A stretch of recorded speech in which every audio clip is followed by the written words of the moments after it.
Welcome. You're on the right channel. They were 7, young, ambitious, and already envied by many. Known across Lagos and beyond for their frequent international travels, their Instagram pages overflowed with snapshots from Dubai rooftops, Parisian streets, and luxury hotel pools. But beneath the designer clothes and confident grins was a truth none of them dared to say aloud. They were drowning in failure. Business had turned sour. Forex losses, bad deals, fake investors, everything that once brought them success had now flipped. Rent was overdue. Loans were unpaid. Their names were beginning to circulate in hushed tones, not with admiration anymore, but with pity and rumor. They could not afford to fall, not after flying so high. Chuka, the group's unofficial leader, was the first to suggest the idea, though he never admitted it outright. It began with a whisper during a tense meeting in his half-empty Lekki apartment. "There are ways," he said, his voice low. "Dark ways, but guaranteed results." The others scoffed at first. Ayo. The skeptic even laughed. But it didn't take long before curiosity overtook fear. By the time the sun rose the next morning, 7 hearts had made a silent decision. They met again 2 nights later, this time outside the city. A narrow road led them to a bush path, overgrown and quiet. Crickets chirped. A distant owl hooted. The car headlights barely lit the wooden sign nailed to a tree. "Do not proceed without invitation." But they proceeded anyway. At the end of the path stood a low mud house with charms hanging from the eaves. Smoke curled lazily from a hole in the roof. The air was heavy, thick with something ancient. He was waiting. The man who answered the door did not look like much, bare-chested, gaunt, with long gray dreadlocks and skin like tree bark. Yet his eyes were as sharp as cutlass steel and darker than the grave itself. They filed in silently. He asked no questions. He didn't need to. One by one, the 7 spoke, voices shaky, as they pleaded for wealth, real wealth, life-changing money, generational riches. The physician listened. Not once did he blink. Not once did he nod. When the last voice faded, he finally spoke. "I will help you," he said in a tone as flat as stone. "But nothing of value is ever free." They nodded eagerly. His next words froze their blood. "You must cut your hair completely. From this moment, your past life is gone. You will tell your families and loved ones that you are traveling abroad for a 1-month business trip. Do not let them suspect anything. Pack your bags as usual. Smile as you say goodbye. But you will not leave Nigeria." Confused, they looked at each other. He continued, "Instead, you will return here. You will live in the graveyard nearby for 21 nights. Each night, you will sleep among the dead. I will perform the rituals during the day, using your hair and blood. At the end of the 21 nights, your transformation will be complete. You will return home rich, beyond your dreams." The youngest of them, Kelvin, shuddered. "Graveyard? For 3 weeks." The physician nodded. "You must not miss a single night. If you break the circle, the spirits will not recognize you. And once the dead know your name, they will not forget it." Silence fell like a stone. Fear battled with desire in their eyes. But greed is louder than fear. The physician led them to a back room and shaved their heads himself. Each lock of hair he caught with a clay bowl. Then he made a shallow cut across each of their palms, collecting the blood that dripped with alarming calm. By dawn, the ritual had begun. The next morning, they returned to their homes with wide grins and suitcases packed. They kissed their wives and mothers goodbye, told stories of contracts in Singapore, deals in Istanbul, investments in Berlin. There were tears of pride, prayers, airport selfies, and then they vanished. But not to Europe. They returned to the bush. The physician took their phones, watches, wallets. "Nothing of the living must follow you to the land of the dead," he said. "At dusk, He led them to a cemetery hidden deep in the forest, where moss-covered graves whispered in the wind and tombstones leaned like tired old men. There were no houses nearby, no roads, just earth, bones, and forgotten names. "This is your home now," the physician said. "You will rest here by night. I will return by day with food and progress. Do not leave the graveyard, not even to drink water." And then he left them. The first night was unbearable. The wind howled like a warning. Strange noises came from every direction. A rusted gate creaked, even though no one touched it. The ground beneath them felt alive, breathing, pulsing. They clung to each other, eyes wide open till morning. But they endured it. The second night was worse. Something moved among the graves. Something that didn't belong to the world of the living. But still they stayed. By the third night, fear had begun to fade. They told themselves it was a test, nothing more. That the physician was exaggerating. That wealth was always meant to be earned with struggle. They were wrong. By the seventh night, strange things had already begun to happen. But none of them was ready for what they would become. The graveyard swallowed them. Each dusk felt like a curtain falling on the last traces of sanity. Though the sun still rose each morning, its light never reached this forsaken place. The trees surrounding the burial ground were crooked, their branches like bony fingers pointing toward the graves. The air was thick with rot, a scent that clung to their clothes and soaked into their skin. On the first night, the cold pierced their bones. The soil beneath them felt like ice. They wrapped themselves in thin blankets provided by the physician, but it offered no comfort. Sleep came in short, haunted bursts, shattered by the sounds of movement. Footsteps crunching gravel where no one walked, dry whispers floating across the wind, and the occasional deep groan from beneath the earth. Still, they endured. Chuka reminded them this was just a temporary horror, a test of their will. After all, what was a few nights of discomfort in exchange for unimaginable riches? By the fourth night, their bodies ached. They had stopped using the word bed to describe the patches of graveled earth where they lay. Insects bit relentlessly. Strange scratches appeared on their arms, some too symmetrical to be accidents. Ao claimed he heard someone calling his name in the darkness, a voice like that of his dead uncle. Nobody laughed. No one had the strength for mockery anymore.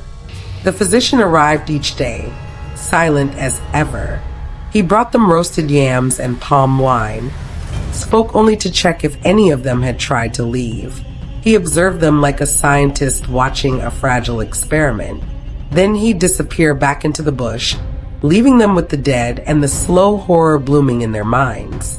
On the seventh night, the change began. It was Jide who first screamed, a sharp, primal shriek that split the silence. The others rushed to him, thinking perhaps he'd been bitten by a snake or tormented by a spirit. But what they saw made even Chuka fall to his knees. Jide's arms were covered in black feathers, thick, coarse. His fingers had begun to fuse. His toes were elongating. His face contorted with agony, lips twitching uncontrollably, eyes wide with terror. He was transforming, not metaphorically, not gradually, but violently. "Help me," he gasped. But his voice cracked and distorted, more like a squawk than speech. Kelvin stumbled backward, tripping over a headstone. The others were frozen, breathing heavily, unsure whether to run or hold him down. But before anyone could move, Tochi cried out in pain and clutched his stomach. It had begun for him too.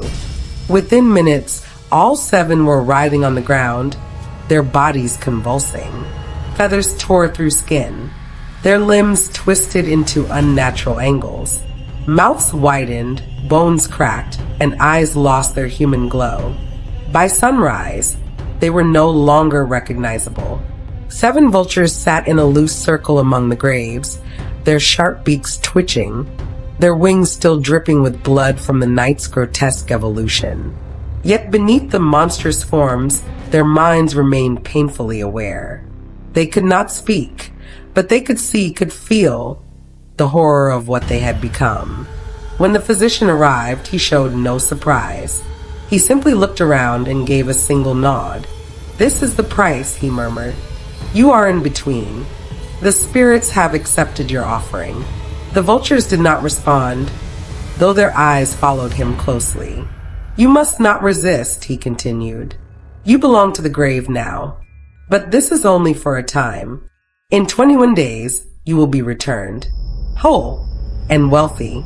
He dropped meat on the ground, a raw, red slab from an unknown animal, and walked away. None of the vultures touched it. That day they remained still, wings folded, necks hunched. No one dared fly. They weren't sure they even could. In their minds, fragments of old thoughts floated, memories of family, laughter, past successes, but they felt distant now, like dreams from another life. By nightfall, the graveyard had changed. The ground seemed softer, more accepting. The trees no longer howled but murmured. And yet, within that eerie calm was something sinister. The second night in this new form tested their minds. Hunger gnawed at them. Not the kind of hunger they had once known, but something darker. A craving for flesh. A need that pulsed through their veins and screamed in their bellies. Ao nearly tore into a dead rat. He stopped himself just in time, trembling from the restraint. They wondered if this was the physician's plan all along, to turn them into beasts and break their will. But still, they clung to his words, 21 days. Then you will be kings. The next day, their feathers began to itch. Their eyes stung when exposed to sunlight. They had to retreat under the shadows of the tombs to find relief. Shuka tried scratching his wing against a tombstone, but it only made the pain worse. By the ninth day, they could no longer recall the sound of their own voices. Language was slipping. Human thoughts were thinning. Kelvin had forgotten the names of his sisters. Jide no longer remembered what city he was born in. Their minds were being hollowed out, replaced by instinct. Still, when the physician came, he looked pleased. "You are doing well," he said with a smile that didn't reach his eyes. "The grave has accepted you fully. You are almost at the threshold." One of them tried to nod, but the movement looked awkward, a bird twitch rather than a man's agreement. They had lost track of time. Was it day 11? 12? The sky seemed to remain gray no matter the hour. Time itself had been in that place. They no longer dreamed. Sleep came as sudden blackouts. They awoke with feathers matted in dew and strange wounds they couldn't explain. Yet not one of them dared to speak of quitting. They had come too far. To abandon the ritual now would mean losing everything, and worse, remaining like this forever. Then came the 13th night. A storm rolled in from nowhere. Thunder cracked across the sky, and lightning flashed so close it split a tree beside the graves. The rain pelted them without mercy, yet none of them moved. Their eyes, glowing faintly red now, stared straight ahead. Silent. Still. They were becoming something else. Something not quite alive, and not fully dead. The second week ushered in a deeper nightmare. The friends began to wake each day with their bodies mostly human again. Legs, arms, skin all returned, but their heads remained monstrous. Bald, wrinkled skin stretched tightly over elongated skulls. Their beaks curved like scythes. Their eyes glowed a fiery red, devoid of empathy. They were grotesque parodies of men, trapped in a shape that defied nature. They barely spoke now, and when they tried, the sounds that emerged were unbearable, a broken mix of human speech and guttural caws. It was as if their very throats could not decide what they were anymore. Words once came easily, deals, jokes, arguments. Now, even their thoughts felt fragmented. Some days, they forgot each other's names. Other times, they forgot their own. They avoided looking into water or mirrors. The sight of their vulture heads atop human shoulders broke something inside them. Some cried, though their tears were dry and thick. Others simply turned away and stared at the trees, hoping that silence might hide the madness clawing at their minds. But worst of all were the dreams. They no longer dreamed of money, or homes, or luxury. Every night, they dreamed of flesh. Not cooked food or ripe fruit, but rotting meat. Dead animals. Carrion. They dreamed of flying low over battlefields, of fighting over corpses with other scavengers. Sometimes they awoke with dirt in their mouths, unsure if they had sleepwalked and eaten something they shouldn't have. Jide once tried to pluck the feathers from his neck with trembling fingers. He bled for hours. Tochi, in a moment of madness, begged the physician to kill him. But the old man only stared at him, unblinking. "You must endure," the physician repeated like a hymn. 7 more days. The spirits are perfecting you. On the 21st night, your full humanity will return. Then you will feast on wealth and never hunger again. But they were starving now, not just for food, but for relief, for normalcy, for freedom from the cursed form they had accepted in their blind ambition. Still, they waited. Each night, they returned to the graveyard and lay on the cold earth, wings twitching, necks aching from the weight of their distorted skulls. The living avoided the cemetery now. Rumors had spread of demons seen at twilight. No one dared come near. By the 15th day, they began to forget why they started. Was it really about wealth? Or was it fear? Fear of being ordinary? Fear of fading into the background after having once tasted power? Whatever the reason had been, it no longer mattered.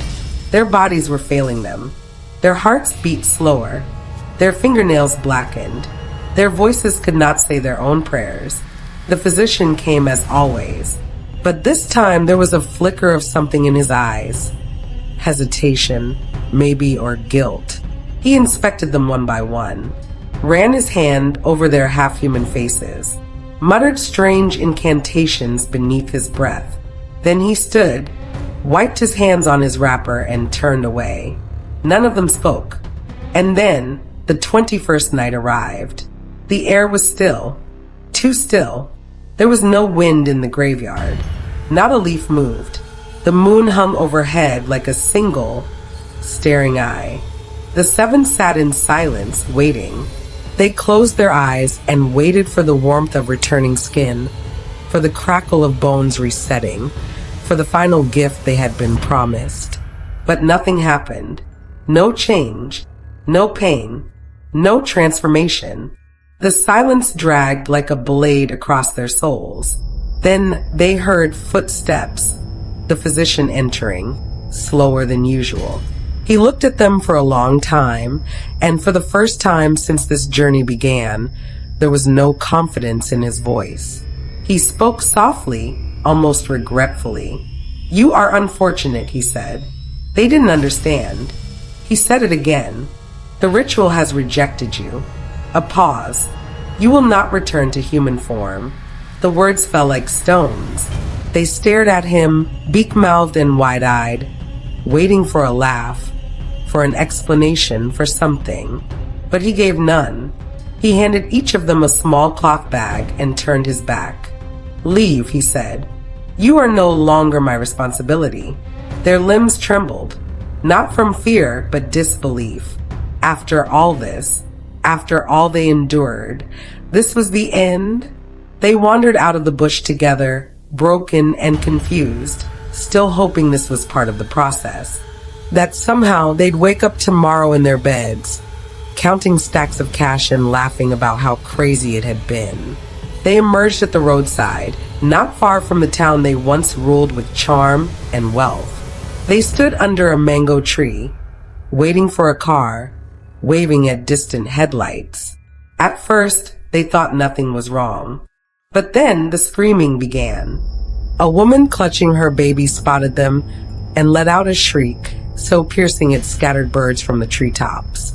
Children began to cry. Drivers swerved to avoid them, tires screeching as they veered into bushes. One man slammed his car door and shouted, "What are those things?" Some recognized them, not by their new forms, but by the pieces of humanity left behind. The slant of Ao's shoulders, the scar on Jide's hand, Chuka's old wristwatch still dangling on his now feathered wrist. Phones rang. Names were whispered. Is it true? Are they back? Within an hour, their families had arrived. Wives, mothers, siblings. They ran toward them with joy, only to stop mid-run, faces contorting in horror. Mothers collapsed to the ground. Wives screamed and turned away. One of the children asked, "Why does Daddy have a bird's head?" Only then did the 7 realize they could not go home. Not like this. They tried to speak, tried to explain. Their voices came out as distorted screeches. No one listened. No one wanted to. Even those who pitted them stepped back, unwilling to touch, unwilling to stay. So, with heads bowed and hearts hollow, the 7 turned and walked away. No one followed. No one called them back.